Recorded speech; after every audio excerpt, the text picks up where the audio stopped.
थोड़ा तेज बोलिएगा तो आवाज सही जाएगा। नमो बुद्धाय। म सोनाम गेचो शेर्पा सिक्किम शेर्पा प्रोटेक्सन बोर्डको अध्यक्षको निम्ति तर्फबाट आज म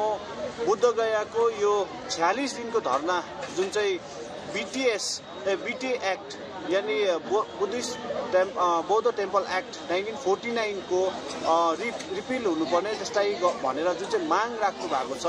र त्यो बीटी एक्ट चाहिँ के हो भन्दो रहेछ भन्दाखेरि चाहिँ त्यो बुद्धिस्ट टेम्पल एक्ट 1949 चाहिँ 4 जना कम्युनिटीमा चाहिँ 2टा कमिटी मेम्बर्स चाहिँ बुद्धिस्ट तर्फबाट हो भने 2टा कमिटी मेम्बर चाहिँ हिन्दू तर्फबाट रहेछ र त्यसले गर्दाखेरि यो एउटा मिसअन्डरस्ट्यान्डिङ हुने कारणले गर्दा र बुद्धगया चाहिँ बुद्धिस्टकै निगरानीमा हुनुपर्छ भन्ने यो प्रकारले माग राखेर यो 46 दिनको आजसम्म अनसन भइसकेको छ र यहाँ धेरै भिक्षुहरू विभिन्न देशको प्रान्तबाट आएर इन्टरनेसनल लेभलबाट आएर पनि उहाँहरूले आफ्नो यो अधिकार राख्ने कोसिस गर्नु भएको छ। यो बिहार गभर्नमेन्टको अगाडि केन्द्र सरकारको अगाडि त्यसर्थ हामी पनि सिक्किमबाट प्रतिनिधि गर्नको निम्ति सिप्लाकका हाम्रै दाजु साङ्गे ग्यात्सो भुटिया सँगसँगै म सिक्किम शेर्पा प्रोटेक्सन बोर्डको अध्यक्ष सोनाम ग्यात्सो शेर्पा पनि यहाँ उहाँहरूलाई एउटा सोलिडारिटीको निम्ति हामी यहाँ आएको छौँ र हामी चाहन्छौँ कि यो जुन चाहिँ एउटा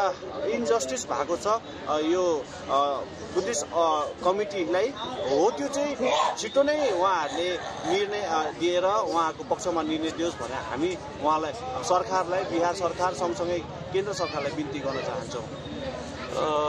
नमस्कार, मेरो नाम साङ्गे ग्यात्सो भुटिया, म सिप्लाकको जेनरल सेक्रेटरी। आज हामी यहाँ बुद्धगयामा एउटा धरनामा आएको छु र यो धरनाको जग्गाबाट यो पवित्र जग्गाबाट म यहाँबाट जतिजना पनि बौद्ध धर्म मान्ने व्यक्तिहरू हुनुहुन्छ मानिसहरू हुनुहुन्छ सिक्किममा यो 5 तारिकको दिन एउटा ठुलो जनसभा या एउटा र्याली अशोक सम्राटको जन्मदिनमा हामीले यहाँ गरिरहेको छु। त्यसमा एउटा बुद्धिस्ट भएको नाताले गर्दाखेरि जतिजनाले पनि यो भिडियो आज यहाँबाट हेर्नु हुँदैछ उहाँहरूलाई म यहाँबाट अपिल गर्न चाहन्छु सिक्किमबाट पनि है तपाईहरु आएर यो र्यालीमा तपाईले भाग दिनुहोस् भनेर यहाँबाट तपाईहरुलाई बिन्ती गर्न चाहन्छु। Thank you.